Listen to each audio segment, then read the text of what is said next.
Masih di Sapa Indonesia Malam bersama tenaga ahli kantor staf Presiden Ilham Malik dan media manajer Amnesty International Indonesia Hairil Halim. Mas Hairil, kalau tadi Mas Ilham menyatakan bahwa kalau dari pemerintah pusat itu firm bahwa nggak perlu status bencana nasional, tapi perlakuannya itu melibatkan seluruh unsur secara nasional dan akan dijaminkan soal sustainability-nya di lapangan. Apa yang masih dikhawatirkan sebenarnya dari Amnesty? Sebenarnya yang kami khawatirkan adalah dasar hukumnya. Ketika dasar hukum adalah hanya pernyataan publik tanpa ada keputusan presiden ataupun yang menetapkan status bencana nasional ini, itu yang akan bisa menghambat. Yang pertama tadi adalah sustainability. Tapi apa yang lebih penting dari penetapan status nasional ini adalah konsekuensi hukum ataupun apa ini bisa memberikan legitimasi politik bagi presiden untuk melakukan audit lingkungan setelah proses recovery terjadi. Jadi proses audit lingkungan, jika perlu dilakukan moratorium izin hingga penegakan hukum terhadap pihak-pihak yang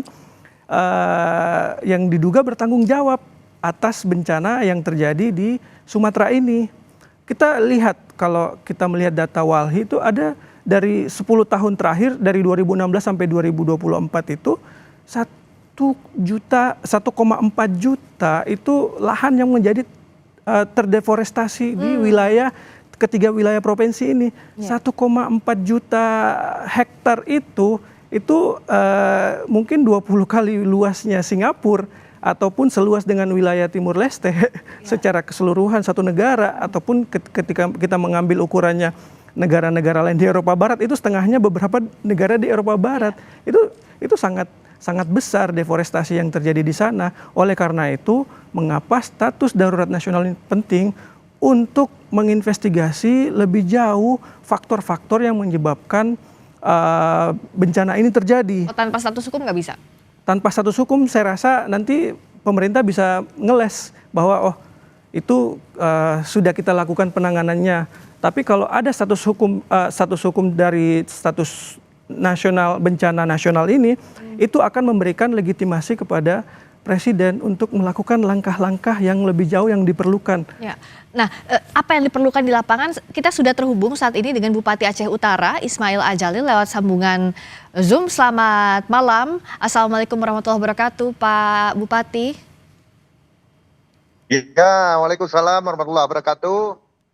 Pak Ismail, kami turut prihatin, kami turut berduka atas musibah yang menimpa warga di Aceh Utara sebagai salah satu bagian dari Sumatera bagian utara yang terkena musibah ini. Pak Ismail, terima kasih sudah meluangkan waktu. Ya, terima kasih juga. Terima kasih karena sudah meliput informasi kami yang ada di Aceh Utara menyangkut dengan bencana yang luar biasa pada hari ini. Terima kasih banyak.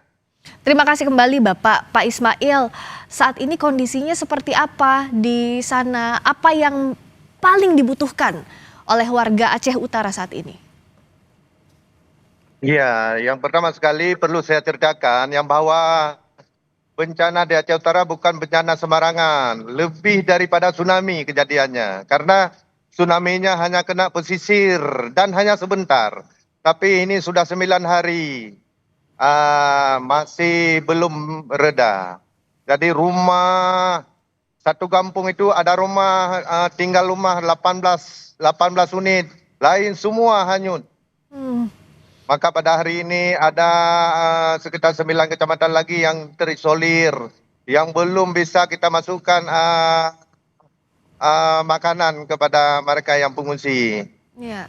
Karena semua jalan putus, irigasi putus, lumpur semua di atas badan jalan, kemudian tiang-tiang listrik semua roboh. Rumah-rumah di atas jalan ini masih sedikit-sedikit kita perbaiki supaya tembus ke masyarakat kita yang mengungsi di pedalaman. Pak Ismail, saat ini juga bergabung di dialog kita ada Pak Ilham Malik yang merupakan tenaga ahli kantor staf Presiden. Apa yang mau Bapak sampaikan langsung kepada pemerintah pusat? Ya, pertama sekali saya mohon kepada Bapak Prabowo agar membantu kami di Aceh Utara ini yang sedang malam-marit. Karena kami di kabupaten ini tidak sanggup lagi menangani banjir yang bencana yang luar biasa ini.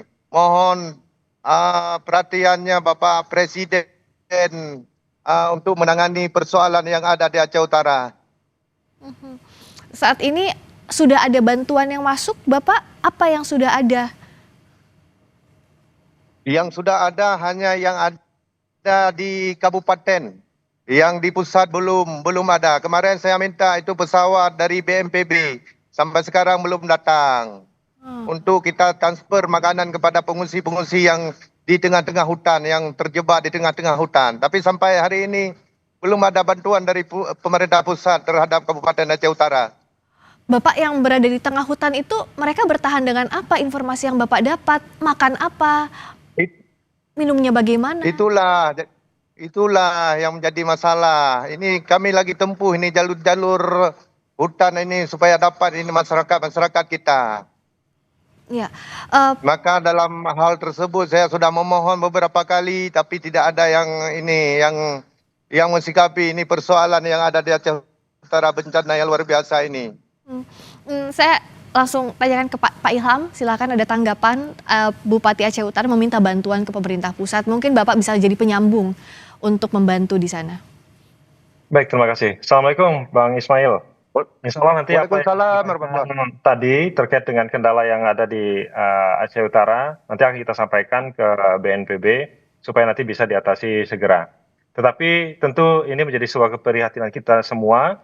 Bantuan sudah ada tetapi tidak cukup, dan ini akan menjadi perhatian dari BNPB untuk drop bantuan sesuai dengan apa yang dibutuhkan oleh masyarakat di sana. Memang tantangannya sekarang ini dari seluruh wilayah yang ada di Aceh, Sumatera Utara dan juga Sumatera Barat, yaitu sebaran bencananya yang sangat luar biasa, dan mudah-mudahan ini menjadi perhatian kita bersama, cara penanganannya dan teknis penanganannya yang nanti akan dirumuskan dan dilaksanakan oleh teman-teman di satuan untuk mengatasi masalah ini. Pak Ismail, Pak Ismail, nanti informasi yang Bang sampaikan tadi akan kami sampaikan kepada Presiden. Baik, terima kasih. Ya. Silakan Pak Ismail. Terima kasih, Bang.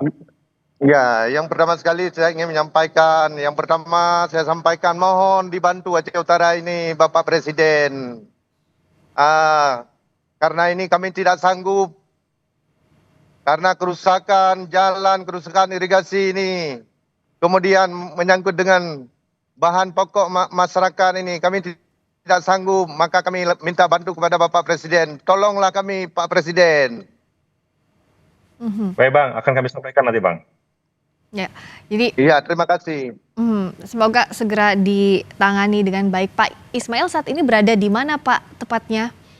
Ini ya, saya barusan ini di lapangan, ini lagi kasih bantuan masa panik kepada masyarakat yang lagi mengungsi, begitu. Itu di mana Pak masyarakat yang mengungsi yang Bapak kunjungi saat ini?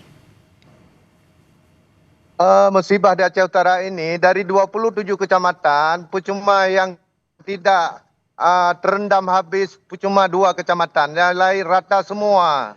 Maka saya bilang lebih daripada tsunami yang terjadi di tahun 2006 kemarin. Untuk warga yang di pengungsian tentu butuh banyak bantuan. Saya akan tanyakan lebih banyak lagi. Kita akan jeda dulu sejenak, Pak Ismail, Pak Ilham juga Mas Hairil. Kami akan segera kembali di Sapa Indonesia Malam.